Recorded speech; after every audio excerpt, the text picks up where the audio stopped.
Hello, everybody. My name is Kirk Pearson. I'm a curator for San Francisco's Center for New Music, and also the creative director and an instructor for Dogbotic Labs, which curated the show that you see today. Animal Magnetism is an exhibit all about experimental tape machines. We started teaching a workshop at the beginning of 2021 called Cassette Hacking, in which all of our participants get a consumer grade cassette player, and we tell you how to do experimental surgery on it so it produces all sorts of interesting sounds that the manufacturer never intended. And some of our students took this idea and really ran with it. In this show, we're happy to present you a number of these instruments. And in this presentation, I will be talking to two of our creators, Ron McCormick, aka Anubis, and Jessica Dunn, who've both created very interesting sampler machines for our show. Thank you very much for attending, and I hope you enjoy these interviews. Hello, hello. We are here with Ron McCormick, aka Anubis, coming from the lovely state of Arizona. How you doing? Hey, doing Anubis, amazing. wonderful. It's nice to see you again. We haven't seen each other for a few weeks now. It's been getting a little weird, you know. I know. But yes, Anubis is a hip hop producer, musician, and avid cassette loop enthusiast. And we're going to be Yes, talking yes. today vis-a-vis our exhibition at Center for New Music, Animal Magnetism. So yeah, hey Anubis, what's up? Okay. I wanted to start out by talking about your general history with cassettes. You're slightly older, Yeah, so I know we were both around in the cassette era. yeah. I was gonna say I have more gray hairs in my beard than you do, so maybe I've had a larger cassette collection, but you know, um, I'm an '80s kid, so cassettes were the big thing. And when you growing up as a kid, not having a ton of money, it was great to be able to have like duplicates of cassettes and things like that. People hitting you up with those pieces of media. So, hip hop has always been my thing, and that's kind of where I kind of made that cassette dive into with like Run DMC, Raising Hell. I had the original on tape, and then my cousins making me some mixtapes.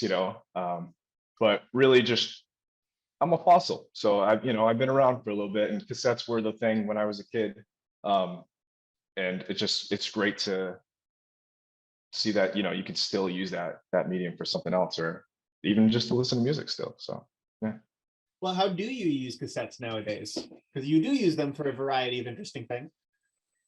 I do. I've had so many dreams to like do some crazy stuff with cassettes and tape, and it wasn't until I met you guys and the Dogbotic gang where I was like, man, it's possible. You could do it. So some of the things that you guys have inspired me to do has been really that fall in line with what I've done through composing. I've always loved like Mellotron, but never been able to afford one. So why not make a little Mellotronette?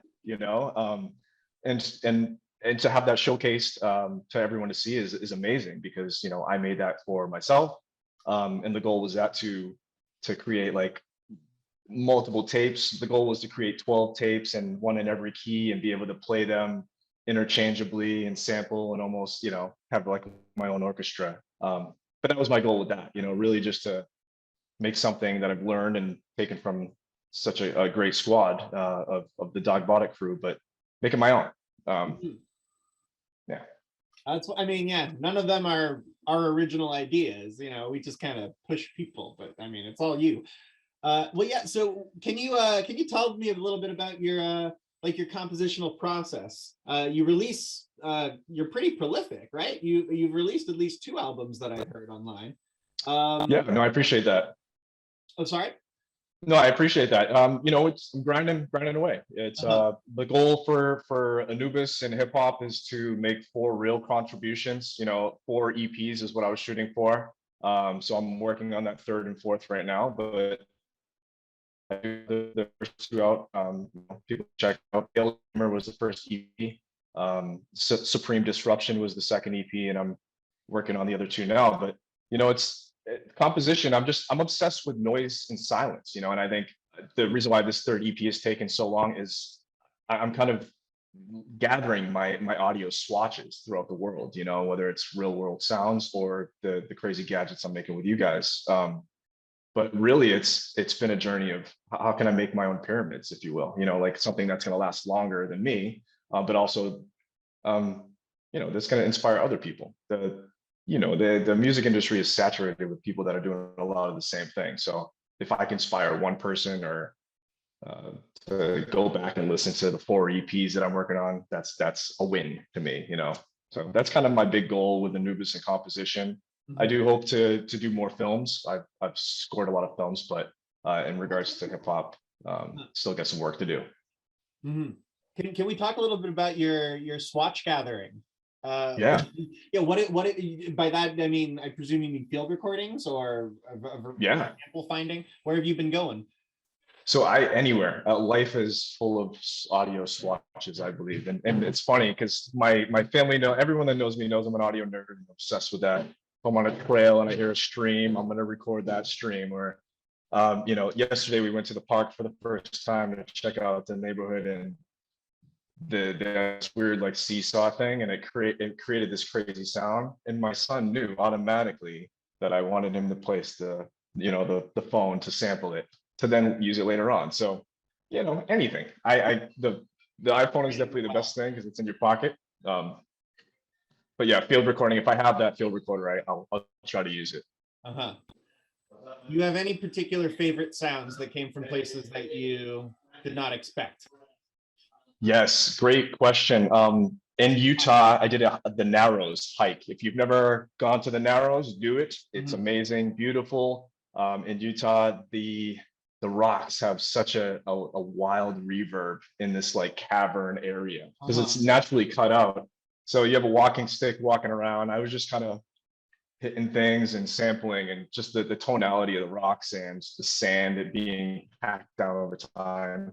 Just interesting tone, or I should say series of tones, but the reverb in that place it's borderline echo delay, but that's very, very cool stuff. So I do have some gems there I haven't really played around with, but pretty cool.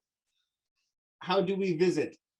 Let's do a road trip. This is amazing. Right? Let's make a Dogbotic in the Narrows. I don't know. Yeah, in Utah. If you ever want to help write an atlas of interesting reverbs, I don't know. That sounds like a fun project at some point. Do you ever, I guess, since you've been using cassettes, have you ever recorded samples onto cassette?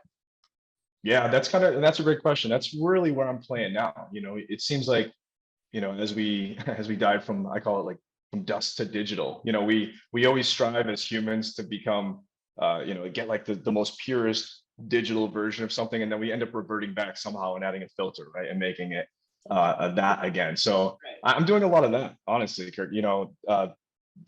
Sampling, whether it's a friend of mine, I recorded my buddy Adel. He's a great vocalist, and I tracked him just a portion onto tape and actually cut that tape. So trying different processes of either looping the tape itself or putting it onto the tape or just using the tape as a medium for grittiness. It's been awesome. I feel like I'm using the tape more as a filter now, rather than a capture medium as I did in the past. If that makes sense. That absolutely makes sense. That's a great answer. This is a strange question, but I'm going to be asking everyone this question. I find tape to be incredibly frustrating. And the fact that you even recorded something onto tape and had to find the endpoints and snip them with scissors or something like that, that just, sounds like it's a little manic. Yeah. I'm a little, yeah. Yeah, it's a toiling process, right? But I'm curious if you find any of those, frustrating drawbacks about tape to be, to have been, high points for you, or have they taught you anything in your process or something like that?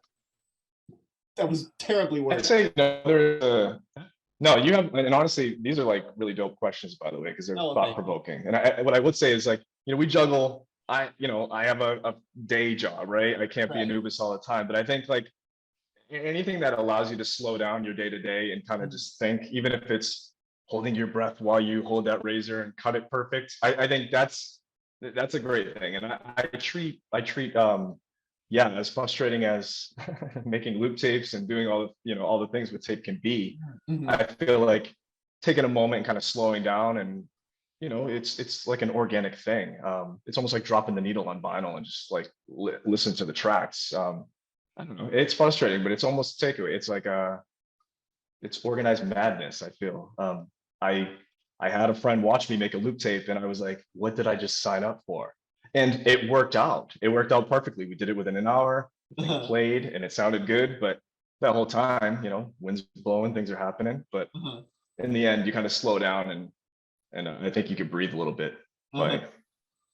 But that's my long-winded answer. But it's a good escape, I guess. Ultimately, I totally agree. I don't know. I feel like I keep hearing like the perspective, that people say of like, driving is so useless or something like that. Like when you're driving, like you're doing nothing. And I'm kind of like, well, I don't know. Maybe it's good to have 40 minutes where you're not right? really doing anything. Or you could learn a language. There's always a radio, right? If you have a cassette deck, you could pop a cassette in, and There I you don't know. go. Yeah, seize the moment. Yes, I agree. You have nothing to lose but your chains. What are you working on now? You talked about these two EPs, of course. Yeah. Is there anything else you'd like to let us know about? I'm working on kind of I don't even know if you want to call it mod bap. It's like a new genre, but it's very kind of chill, vibey, gathered samples. I don't know. I'm kind of stumbled on the genre through a couple of friends because of the sound that I'm making. So I'm kind of curious, dabbling in that a little bit. Sorry, mod bap, Really, so like boom yeah, bap and but like mod, like MOD bap. Yeah, okay. it seems pretty interesting. Check it out. It. Um, but I think really I'm like you said, whether it's like getting away from a computer, something that I do every day. I'm really interested in doing projects like that, just very avant-garde, almost organized madness, but not a groove. Everything I do is a groove, a sequence, even if it's offbeat, like that Jay Dilla approach to production. I bring it, but I just want something out. That's not mainstream, and that's kind of where I really want to go towards outside of these hip hop projects. Mhm. That's wonderful. Well, Ron, my friend, always a pleasure to see you. Thank you so much. Sure, same here, sir. You are awesome. Yes, thank you for exhibiting your wonderful work. Appreciate you. Thank you so much. Thanks. Hello, everyone. I am here with the famous Jessica Dunn of Indianapolis, Indiana, who is one half of Brain Twins, a really wonderful, geez, how would you even consider yourselves? You're not just an animation agency. Yeah, we also do interactive projects and illustration. Wonderful. Well, yeah, I've known Jess for probably about 6 months plus now. Jess is a really fantastic artist, tinkerer, and has been involved with a couple of our workshops, including cassette hacking, in which she contributed a piece to the Center for New Music show. Jess, I wanted to start out, I guess, just by asking about the role of cassettes in your childhood at all. You two lived through the weird media shift in the early aughts. Do you still use cassettes at all in your day-to-day life? I do. And I actually started experimenting with cassettes when I was a kid. I had like a little portable cassette recorder, and I essentially was making my own like samples, I guess, and creating sound collage as a child, but I didn't really understand it until later on. And now, yeah, I use cassette a lot. I make tape loops. I like recording to cassette. It's really immediate. I don't have to think about a computer. I just really like it as a medium, and it's fun to experiment with as well. Why do you choose to use cassettes as a recording medium, given that most things about cassettes are far more inconvenient than recording onto a digital audio workstation? Right. Well, I actually use cassette players during performances sometimes. So I have like a 4-track recorder, and I like how I can, bring in track 1, take down track 2. So I perform with it a lot. So that's why I end up recording with it. Mm-hmm. And I do like to just like have a little workstation and just not use the computer at all. Mm-hmm. So it kind of gets me out of that mindset where there are like too many options. It helps me kind of filter down my ideas and be a little more direct with working with cassette. That's And really. I also like to. Oh, sorry. Go on. I also like to manipulate cassette too. So That makes total sense. So you spend most of your job time behind a computer, right? In which everything is undoable effectively. I mean, yeah, we are similar in that regard. Yeah, in what ways does working with tape add positive constraints, I suppose, on your art making process? I could be a little particular. Uh-huh. And if I'm working, say if I'm doing like a digital drawing, I can undo as many times as I possibly want. Mhm. So I often find myself being a little too picky. And when I'm working with tape, it allows me to embrace imperfections. And instead of like running, a take 20 times, it's like after 4 takes, I know I have to just like lock it in and kind of embrace those imperfections. So it just helps me be a little more direct and decisive. That's really interesting. So your background is in sculpture, if I remember correctly. I mean, you've obviously done a whole bunch of new media stuff. How was it for you, I guess, moving from, I guess, a medium where it's so hard to change. We make jokes about it, like, something is written in stone or something like that, to, I guess, mostly digital domains in which suddenly you did have the ability to rewrite or recompose. A lot of my sculptural work was definitely not like Michelangelo, like chiseling into stone. Our program at Heron School of Art and Design, which is where I went to school in Indianapolis, was really experimental and open. So I was actually doing like a lot of installations and even sound sculptures. So kind of unrelated, but on that note, like I remember one of my first sound sculptures was the Slinky machine. Mm-hmm. Where you crank it. It was automata I was really into at the time. So I made a cam and a crank, and you'd crank the machine and it would run the slinkies. And that really got me interested in sound as a medium outside of like making music. So as a musician nowadays, you're still releasing work under Ika, your moniker, on cassette exclusively, right? Yeah, so there's this really cool tape label in Indianapolis, and they specialize in artists around Indianapolis, but also outside the state, like Chicago, surrounding cities. But they are a tape label specifically, and they're really interested in experimental weirdos, they call it, like the freaks of the area. So they were the ones that asked me to put out my album on cassette, which is kind of what I've been wanting to do anyway. I like cassette. I collect cassettes. A lot of bands that I like, I buy the cassette instead of, the vinyl record. I know it's better for the environment too, from what I've heard, I think. So, and I just like the scale of it too, and the art that goes onto the J card. And luckily these days you can listen to the digital album as well. But yeah, releasing on cassette was super exciting for me. Have you learned anything interesting about the Indiana cassette tape scene? Sorry, what was that? Oh, have you Kinda learned skipped anything interesting about the Indiana cassette tape scene since I you're mean, foray into releasing? I know it's very niche, and there's actually a lot of music going on in Indianapolis specifically, and the experimental scene is pretty big, and there's always something going on. But it's just inspiring to see how many artists there are, and how many artists are released on this label. But also there are multiple tape labels just in the city alone, and it's just really cool to see. It's just broad. Is there a network of people that collect these tapes too? Yeah, and I know there's like cassette almost bloggers or like Instagrams that are dedicated to buying releases on cassette and reviewing them.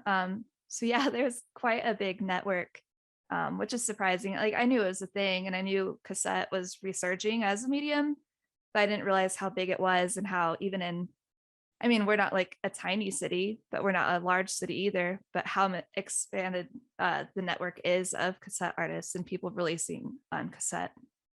Mm-hmm. Can we talk a little bit about tape manipulation, which you mentioned earlier?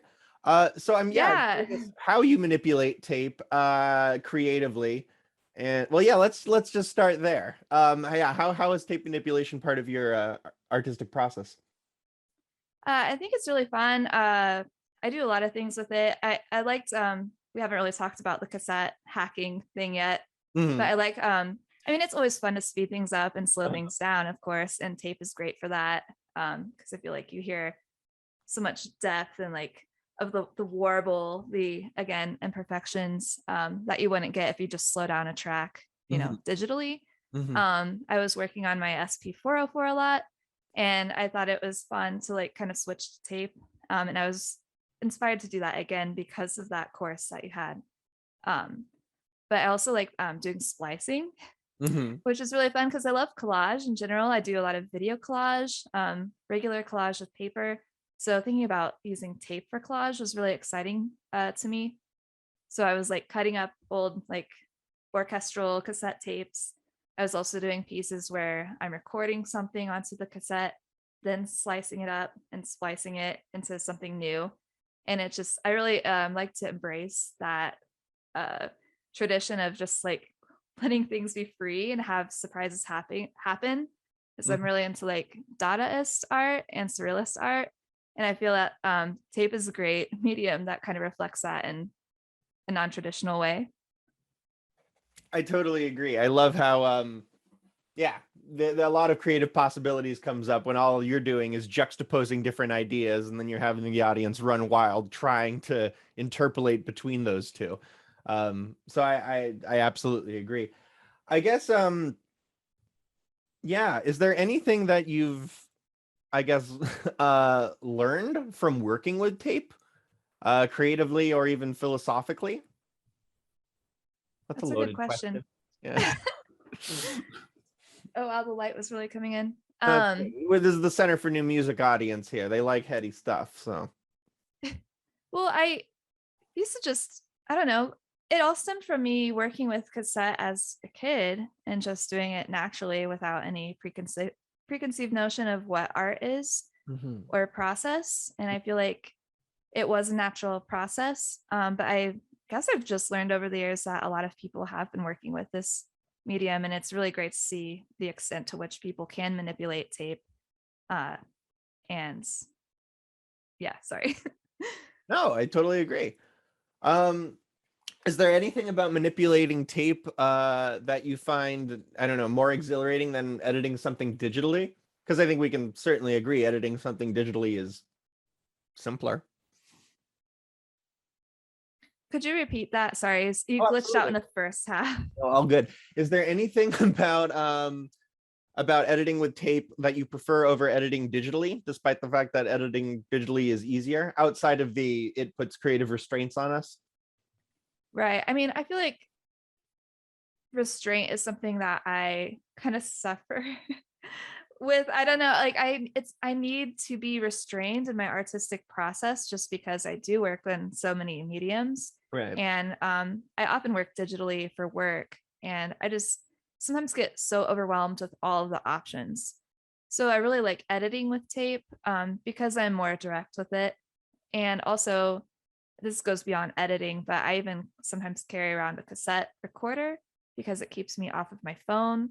And I kind of embrace that it might not sound the best, but I'm going to work with it. And it inspires me to manipulate it even further to kind of play off of, how it's been spliced or edited, transitions. You become a little more creative when you are restrained by it.